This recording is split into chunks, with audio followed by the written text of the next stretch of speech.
Maganda at mapagpalang araw! DJ Shan here! Huwag kalimutang mag-like, comment at mag-subscribe para sa araw-araw na Tagalog facts at mysteries na dagdag kaalaman. Tandaan, knowledge is power. Sa ating kwento ngayon, ito ay tungkol sa isang ginang na nasawi at walang awang pinaslang sa karumal-dumal na paraan.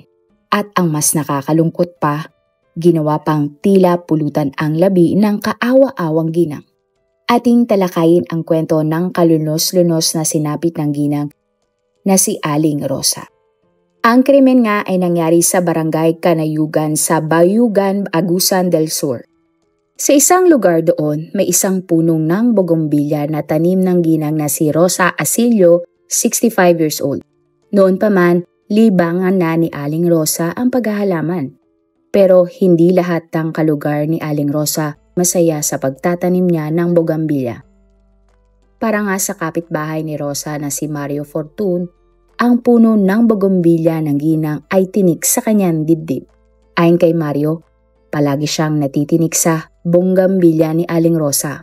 Pati raw sa mga bata ay delikado nga ang tinik ng bogambilya dahil mismong anak ni Mario ay natusok na sa tinik. Kaya naman, pinuntahan ni Mario si Aling Rosa ilabas ang kanyang hinaing. Ang gusto ni Mario, alisin o putulin na ni Rosa ang bogambilya.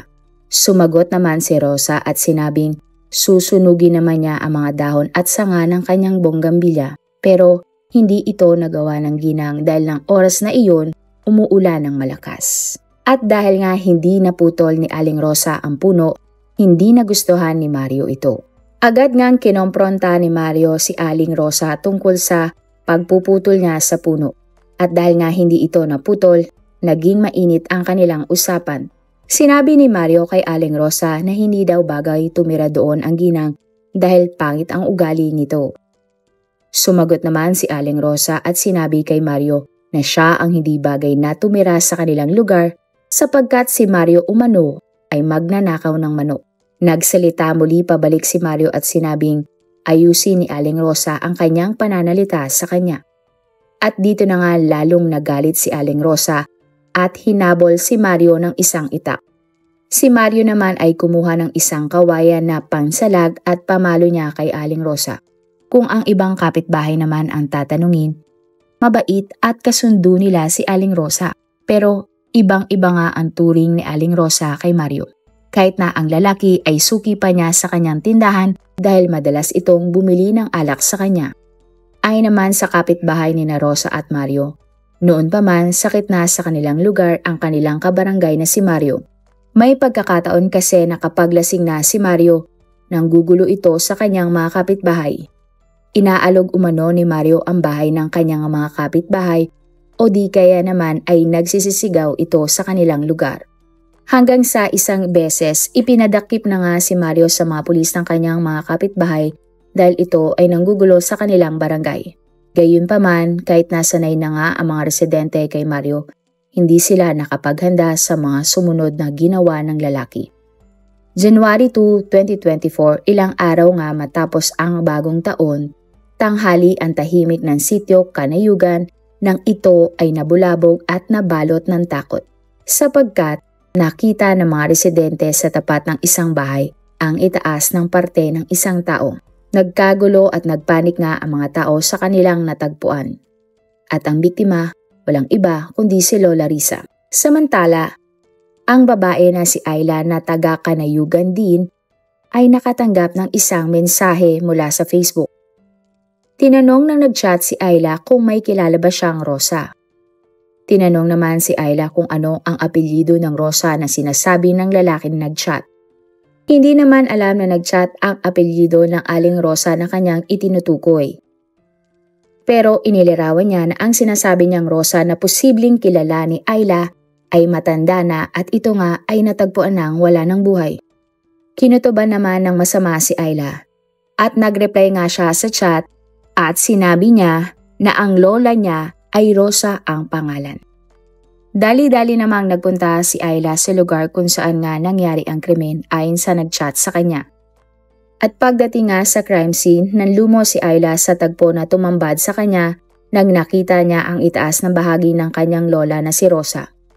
Natagpuan naman nila ang ibabang bahagi ni Aling Rosa sa loob ng kanyang tindahan. Agad namang ipinaalam ni Ayla sa kanyang lolo ang masamang sinapit ni Aling Rosa. Nang mga oras na iyon, ang mister ni Aling Rosa na si Buenaventura ay nasa isang palaisdaan. Ayon kay Lolo Buenaventura, hindi niya akalaing magagawa ni Mario na patayin ang kanyang asawang si Rosa, lalo na ganon pa sa kahindik-hindik na paraan. At para nga kay Buenaventura, wala na siyang magagawa kundi tanggapin na lamang ang kalunos-lunos na sinapit ng kanyang misis. At ipinagpasa Diyos na nga lamang ni Buenaventura ang lahat ng mga pangyayari. At pagdating nga ng mga pulis sa crime scene, agad nilang inaresto ang itinuturong sospek sa krimen, ang madalas na kaalitan ni Rosario na si Mario. Ayon nga sa mga kainuman ni Mario ng araw na iyon, bago pa man sila mag-inuman, masama na ang loob ni Mario. Sapagkat ayon kay Mario, siya ay pinagbibintangan na masamang isang tao. At makalipas nga ang ilang sandali sa inuman, bigla na lamang tumayo si Mario at tinanong ang kanyang mga kainuman kung gusto ba nila ng regalo. At maya-maya pa umalis nga sandali ang sospek. At bumalik ito na may bit-bit na isang bagay. Tuwang-tuwa pa nga ang mga kainuman ni Mario. Inakala ng mga kainuman ng lalaki na alak ang ireregalo sa kanila ng lalaki. Pero nang nilabot ang lahat ng mga kainuman ni Mario at napatakbo ng palayo, nang nakita nila si Mario na bit-bit-bit-bit ang itaas na bahagi ni Aling Rosa. Iniligay pa nga ni Mario ang itaas na bahagi ni Rosa sa lamesa at sinabi sa kanyang mga kainuman na iyon ang kanyang regalo sa kanila. Matapos ngang arestuhin si Mario, siya ay kinasuhan ng murder at ikinulong. Ay naman sa pahayag ni Lolo Buenaventura, sana daw ay hindi na nga makalabas pa ng kulungan si Mario. Tinawag din ni Buenaventura si Mario na hayop dahil sa tindingan ng ginawa ng sospek sa kanyang asawa. Ay naman kay Ira, napakasakit nga ng mga nangyari sa kanyang lola at hindi ito katanggap-tanggap.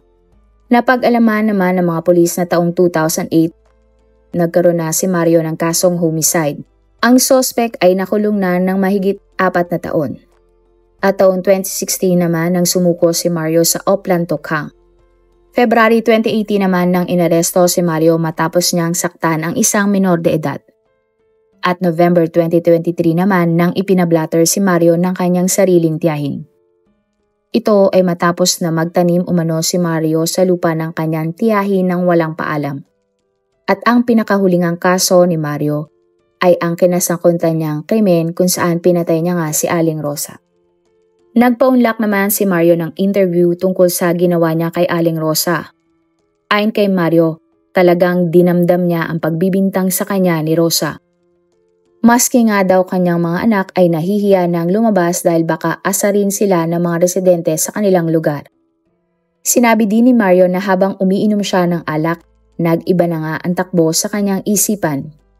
Sunod ay pinuntahan ni Mario si Rosa para kausapin pero hindi daw nga sila nagkaintindihan. At sa likod nga ng tindahan ni Aling Rosa, napukaw ang atensyon ni Mario sa isang itak.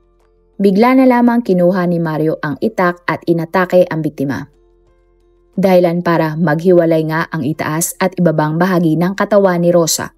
At sa extrajudicial confession ni Mario, sinabi niyang labis siyang nagsisisi sa kanyang ginawa.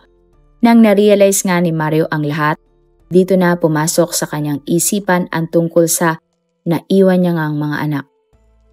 At tila nga na-realize niya na posibleng makulong siya at hindi niya na makakasama ang mahal niya sa buhay. Sa huli, tila nga nagsisisi si Mario at humingi ng patawad kay Rosa at sa kanyang pamilya dahil sa kanyang kahindik-hindik na krimen na ginawa. Sa ngayon ay nakakulong pa din si Mario sa kulungan. Kapag siya ay napatunayang guilty, maaari siyang hatulan ng habang buhay na pagkakulong. At yan nga ang ating kwento ngayong araw. Kung may natutunan ka o nagustuhan mo ang ating kwento, huwag kalimutang mag-like, comment at mag-subscribe. I-share mo na rin to sa iyong kapamilya o mga kaibigang mahilig din sa facts, crimes at mysteries. Hanggang sa muli, lagi nating tatandaan sa bawat kaalaman may kapangyarihan. This is DJ Sean.